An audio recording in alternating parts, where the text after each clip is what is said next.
Hello friends, beautiful life में आपका स्वागत है। कस्बे से विद्यालय की दूरी 8 किलोमीटर की थी। एकदम वीराने में उनका विद्यालय था।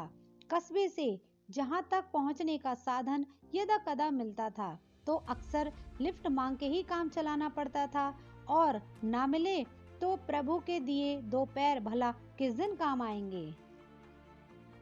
कैसी उजाड़ वीराने में विद्यालय खोल रखा है सरकार ने। इससे भला तो चुंगी पर परचून की दुकान खोल लो। लिफ्ट मांगते हुए एक अध्यापक बस यही सोचा करते थे। धीरे धीरे जमा पूंजी इकट्ठा कर उन्होंने एक स्कूटर ले लिया, और जो स्कूटर था खूब चमचमा रहा था। स्कूटर लेने के साथ ही उन्होंने एक प्रण किया कि वो कभी किसी को लिफ्ट के लिए मना नहीं करेंगे। आखिरकार वो जानते थे कि जब कोई लिफ्ट के लिए उनको मना करता है तो उन्हें कितनी शर्मिंदगी महसूस होती है।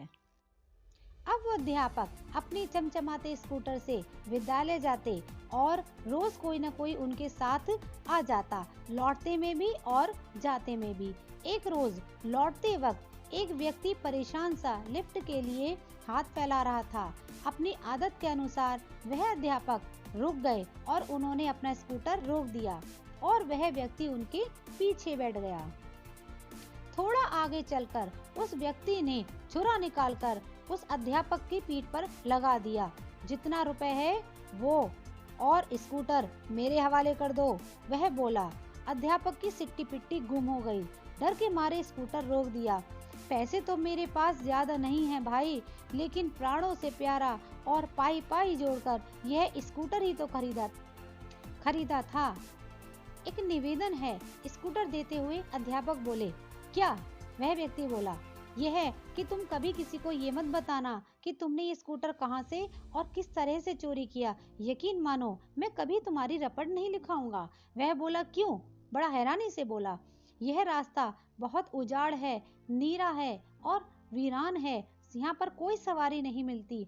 उस पर ऐसे हादसे सुन सुनकर लोग ना तो किसी को लिफ्ट देते हैं और ना ही डर की वजह से किसी से लिफ्ट लेते हैं।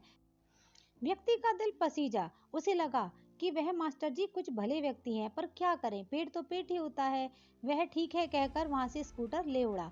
अगले दिन मास्टर जी जब सुबह सुबह उठे तो अखबार उठाने के लिए दरवाजे पर गए। देखा तो दरवाजा खुला पड़ा था और सामने स्कूटर खड़ा हुआ था। स्कूटर देखकर तो मास्टर जी की खुशी का ठिकाना ही ना रहा, और वह अपने स्कूटर को निहारने लगे। फिर उसमें देखा कि एक कागज रखा हुआ है। उसमें लिखा कि माँ साहब, ये मत समझना कि मैं तुम्हारी बातों से पिघल गया, लेकिन कल मैं स्कूटर लेकर मार्केट गया तो वहाँ सोचा किसी दुकानदार को बेच दूं, लेकिन वो दुकानदार आपको जानता था। उसने आपका स्कूटर देखते ही आपको पहचान लिया और कहने लगा, यहाँ कैसे आए हो।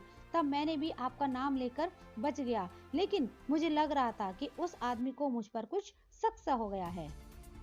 फिर मैं हलवाई की दुकान पर गया।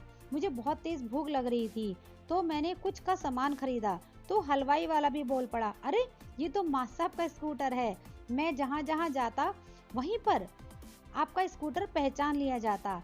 तब मैंने हलवाई से कहा कि हाँ, मैं कुछ मेहमानों को लेकर आया हूँ। जैसे तैसे मैं वहाँ से भी बचा। फिर मैंने सोचा कि इसे कस्बे में जाकर बाहर कहीं बेच देता हूँ। शहर के नाके पर एक पुलिस वाले ने मुझे पकड़ लिया। वो भी पहचान गया कि अरे ये तो माँ साहब का स्कूटर है, कहाँ जा रहे हो। तब मैंने आपका नाम लेकर जैसे तैसे वहाँ से बच गया कि माँ साहब ने मुझे भेजा है। अरे माँ साहब, एक बात बताओ, तुम्हारा स्कूटर है या अमिताभ बच्चन? मैं जहाँ जाता हूँ इसे पहचान लेते हैं। आपकी अमानत आपके हवाले, मैं इसे नहीं रख सकता और ना मैं बेचने की तो सोच भी नहीं सकता। मैंने आपका स्कूटर बेचने की बहुत कोशिश की, लेकिन यह नहीं बिका, और ना मुझ में अब शक्ति बची है और ना हौसला। आपकी चीज आपको मुबारक हो, और आपको जो तकलीफ हुई है उसके एवज में मैंने स्कूटर का टैंक फुल करा दिया है। यह पढ़कर मास्टर साहब हंसने लगे और बोले, कर भला तो हो भला। तो दोस्तों, आपको ये वीडियो कैसी लगी, इसके बारे में कंसर्न, आपका जो भी विचार है वो कमेंट सेक्शन में जाकर बताएं। कि आपने सब सुना, इसके लिए बहुत बहुत धन्यवाद।